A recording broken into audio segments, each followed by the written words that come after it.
Hey, just really quickly before the main video starts, if you're in the market for some car cleaning products and want to try something different, then give Fresh Chameleon a try. I'll leave the website link down below. Now, I know you probably have your own go-to products that you go to all the time, which is fair enough, no problem if you do, but it's like going to your local favourite takeaway. If you order that cheesy chip wrap with burger sauce every time, you're never going to try something different. So you can use the link down below, that'll take you to the website, or if you want to find your own way and use the promo code FF04ORD, then this will give you 10% off your purchase order. So thanks for watching and enjoy the video. Hi guys, and welcome to this video. Now today it's absolutely sweltering, so as I'm out basically for a drive, I found a random lay-by somewhere that's rather shady and I thought I'd do this video. So basically quite a lot of you over the past few months have been asking for pretty much an honest review of my car and basically a better look around it, and to summarise everything that I've done or issues with it in one video. So this is the idea, that I get to basically do an honest review of my car and point out things I've done, issues with it, common issues.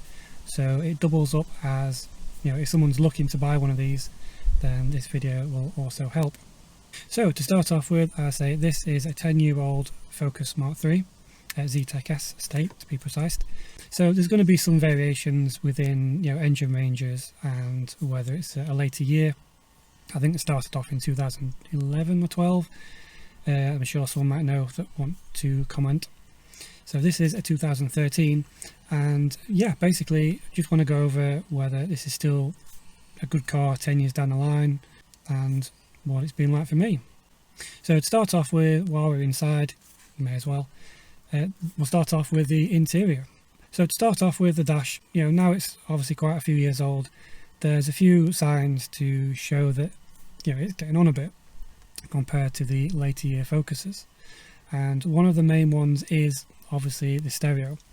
Now this one comes with a Sync 1, which is okay, it has a CD player, Bluetooth and a USB option which is in the center console.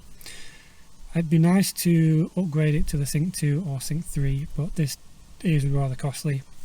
You're probably talking $200-300 minimum. Some people do put the Android options alternatives, but to be fair, it is a bit of a big job to do, and I'm kind of happy putting my music just on a USB stick. So as well, the heater controls are manual twisty knobs, so in the later ones they have upgraded them to digital ones, which may work better for some people. Me personally, I do prefer something that you can actually move switches and that type of thing, so I don't really mind that. So dash wise, it is rather deep. When you're sat in this seat, you do feel as if the start of the windscreen is quite a distance. It's quite a big sort of cockpit area. Everything else around you vent wise, the styling's quite nice. Door pockets, everything on the side, they're all practical. Moving on to the seats. Now these are very comfy actually, as looks can be deceiving. They are winged, so they do help to make it more comfy. I was looking at potentially upgrading these to the leather ST ones, but from having my previous Fiesta ST, leather's not such a good idea when it's warm like this, as it could potentially get too hot, and it's not too cold. Well, say these aren't too cold when it's freezing temperatures either. So to be fair, these are quite a good all-rounder. The only things that are missing are potentially the heater element and something from the Mk3 Mondeo, which I do kind of miss. The fans under the seat as well, which obviously have a little bit of a more cooling aspect. But overall, nice wearing. There's no rips or anything like that. So these have withstood the years of abuse of getting in and out and that type of thing. So I just want to point out as well, I'm doing this video, this is a 10-year-old car. You may have some that are in better condition or worse condition. Everything varies. Even a few-year-old car has more signs of age and that type of thing, so I just want to put that out there. But yeah, everything seat-wise at the front, been no issues at all, not had to fix anything. I will cover the driver aspect when I go on a bit of a POV drive, if I get a chance to do that. I'll put the GoPro on and look like a bit of a tit for your enjoyment. So let's jump outside and do a walk round and look at the exterior. So now we are on the outside. It's now turned windy, so I hope that the wind noise is not too bad. So to start off with, I think the looks of the car, I say for it to be a 10-year-old car, I think are still pretty nice looking. I know it's going to vary on, you know, the base models of Mark 3s. It does help obviously having the Zetec S or the ST, you know, body kit on it. It does make it look a bit more, you know, stylish, more sleeker. So to start off with, I say this first thing down here, this is the aerofoil. You may have seen a video on this already. Now if you're looking at one of these, or if you have one and yours is missing, just to recap, that you can't buy these, you know, separate from Ford. You have to buy the whole rear valance, which is rather, it gets pretty expensive. So if you're looking for one of these, you need to either be lucky on eBay or, you know, try and find, you know, one on a breaker. But yeah, they're not cheap. So moving upwards, of course, you're going to have some stone chips on the bonnet. It's very natural. This car has actually done 100,000 miles. So all in all, yeah, it's not too bad. Now moving round, I say we have the Zetec S alloys, which are the 18s, the 235/40s. So they're quite big for the car. I think they run the same size as the ST, so they are pretty, yeah, they're pretty grippy. Now as you can see, this particular alloy, along with all three others, does have a fair amount of curbing. This is because the guy that I bought it off, I think, wasn't the best at looking after them and has curbed it quite a bit, obviously. So at some point I'm going to get these refurbed, but it's not something I can afford at the moment. Now another thing to point out as well is the wheel nuts on these. These wheel nuts are like chocolate, and if you intend on taking your wheels off, or they're looking not too great, I'll put a photo in, they may end up like this, because the old design was much better, but the new ones, they're renowned for, well, rounding off basically. So moving round, as I say, you know, you're going to get the normal light scratches and knocks and stuff. There's one there on the door on mine, and another one down there. But overall, I'd say it's in pretty good condition. You know, the paintwork's fairly good, to be fair. I guess it helps being white. So moving to the rear seats. One thing they don't normally tell you in car reviews is basically family life with this car. Now you have to think that I'm 6'4" and I have my seat all the way back. Now if my other half has her seat all the way back, you can see that there's not that much room in the back for the child to go. So anyone with kids is probably aware that if you have your seat that far back, you're going to get kicked a fair bit. So she does have to push her seat a little bit further forward. So if you've got two kids, then you're going to have a bit of an issue. So if you're looking for more space, then the Mondeo may be a better option, as it's a little bit bigger. But again, in the back, you know, no rips or anything like that, no issues with the interior. So I've actually had adults in the back of this car. You know, they can fit in quite nicely, even with my seat all the way back, and there's quite a lot of headroom. So moving round to the boot. So one of my nice features of this car that I do like is the LED strip lights in these lights. So I know most modern cars have these now, but yeah, it's something that I do quite like and enjoy. Now another thing to note is that these badges do corrode. So if you are buying one of these, or you have one already, if you've not replaced it, more than likely this has, you know, some weather damage to it. So these are quite easy to replace. I've done a video if you need to change yours on how to do it. Moving down, obviously we've got the Zetec S diffuser on the back. Now one thing to note as well is that if you can find a 2 litre like what this is, you will have the exhaust, there we go, on the back there. Now if it's a 1.6 or a 1.5, the exhausts are hidden, so that's one way to tell whether it's, you know, what engine's in it really, or it helps anyway. So moving back to the boot. So as you can see, quite a large boot space. To be fair, I don't think it's that far off the Mondeo size. You can see the dog crate I've still got in there, and we have another dog that sits in the back. So plenty of space for dogs if that's why you're buying one of these, or if you have one. Plenty of space well to put luggage in there, you know, to haul stuff about. No issues really, apart from the water. As you may have heard or you may know, that the hatch suffers from water ingress with the vents. These don't really have them, the vents on the side cause no issue. What these do have is a little bung there and the seals on the top, which do let water in. You have to excuse the moss at the top, I've not cleaned that properly. So I've done a video about this before. If you look back at my videos you'll see that one. So once they've been done, like mine have, these have been no issues at all, no more leaks. Just need to put that back as it. Okay, well, apart from that breaking. But yeah, normally no issues apart from the water.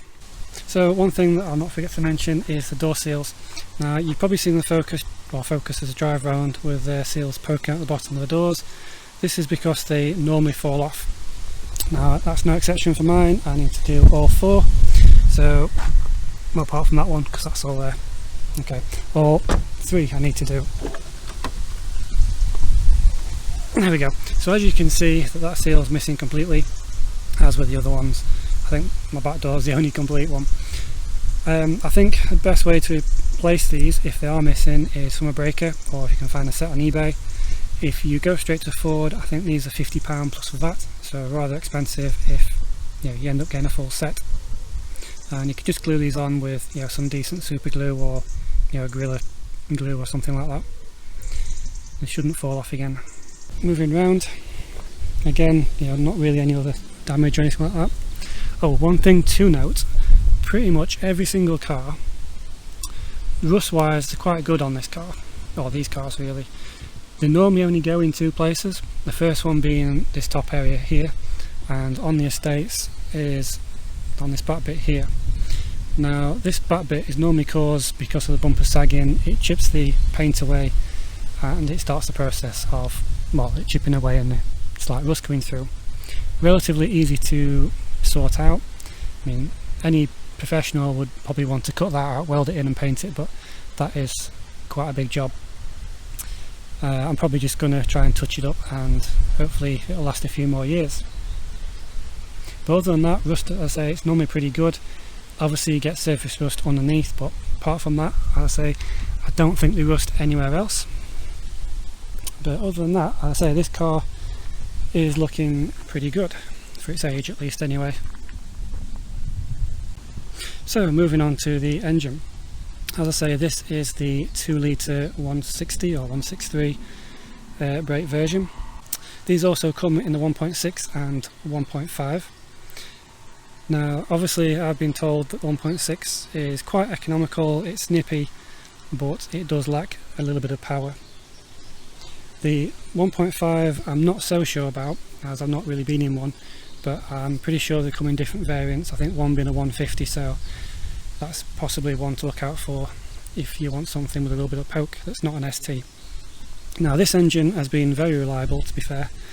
When I bought it, I had the cam belt, water pump, everything done, and the only issues I've had to replace on it is the battery and the fuel filter, which to be fair kind of gave me issues before I did the yearly service on it anyway, so that comes in with a serviceable item. Now the only thing mod wise I've done on this is the snorkel, which is under there, and I am looking at getting a K&N air filter just to let it breathe a little bit more, hopefully give it another 2-3 brake horsepower, or hopefully some responsiveness. As I've noticed with this engine, it can be a little lazy at times. When you're setting off traffic lights roundabout, you have to really push it a little bit before the turbo kicks in. But yeah, other than that, it's been a good car, no issues at all, can't really fault it, and hopefully it's not going to give me any more issues for the foreseeable future. So what I'm going to do now is jump in the car, put the GoPro on, have a bit of a drive, not sure where I'm going yet, but I'm sure I'll find somewhere to go, and just go over the drivability of this car. Okay, so the GoPro is now on, let's make a start and have a drive.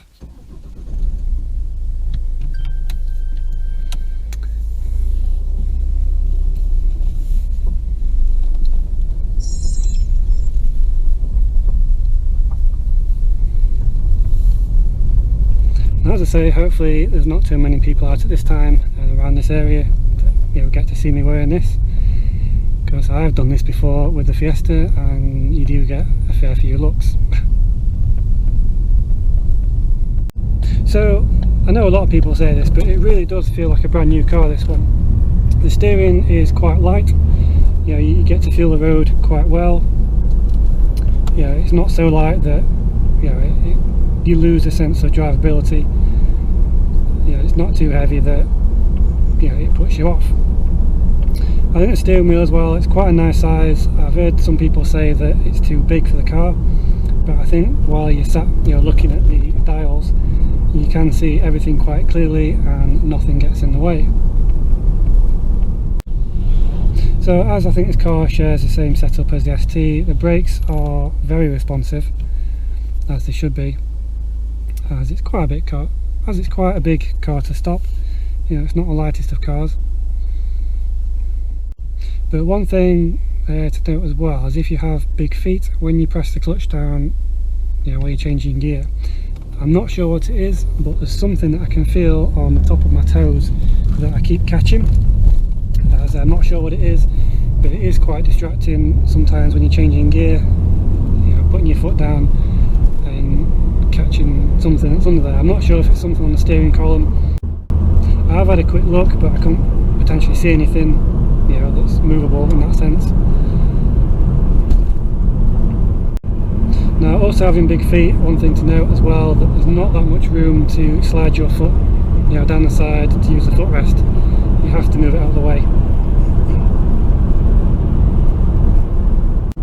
So moving on, as this is the 2 litre, it has got a bit more poke than the 1.6, you know, this being the 160 brake version as opposed to the 1.6 being, I think it's 115, but I could be wrong, I'm sure someone will correct me. So I say I've got a friend that did have one of these and the 1.6, and he said it was fine, nippy enough, but when you loaded the car up, you know, went on holiday, you really could tell that, you know, there was no power there. You know, it struggled a little bit. With this car, I've loaded this one up and gone on holiday, and I can say that, you know, with the 160 brake, you can feel a little bit, you know, the extra weight, but there's still enough power there to get you out of situations. So if the car's warmed up, and now it is, I will see if I can give it a little poke. Go down this way, not sure where I'm going.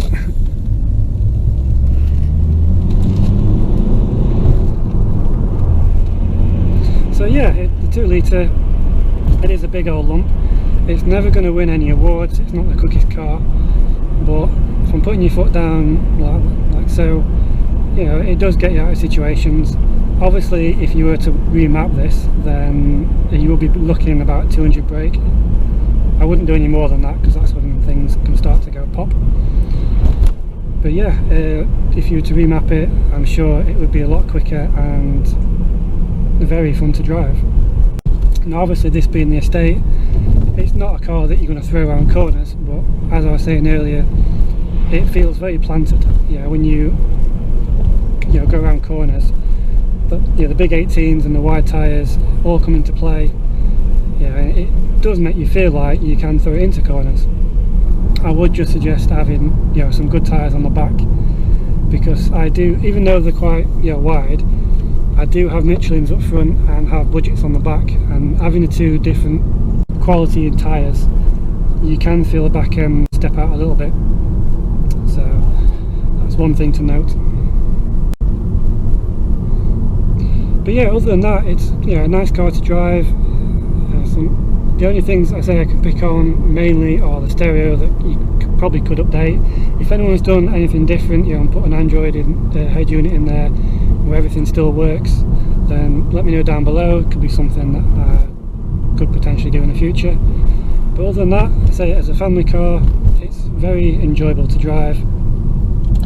You know, there's nothing really that I can complain personally with this car. Not to say that, you know, you can get another car and have nothing but issues.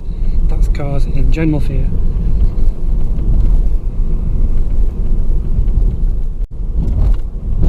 So yeah, I hope I've covered a majority of things, you know, in this video.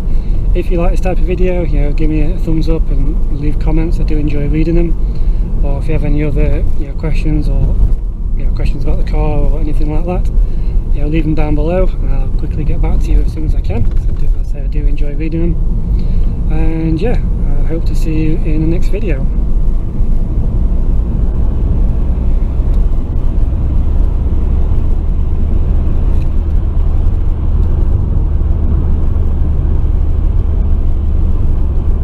Now, I need to find which way I need to go to try and get home now.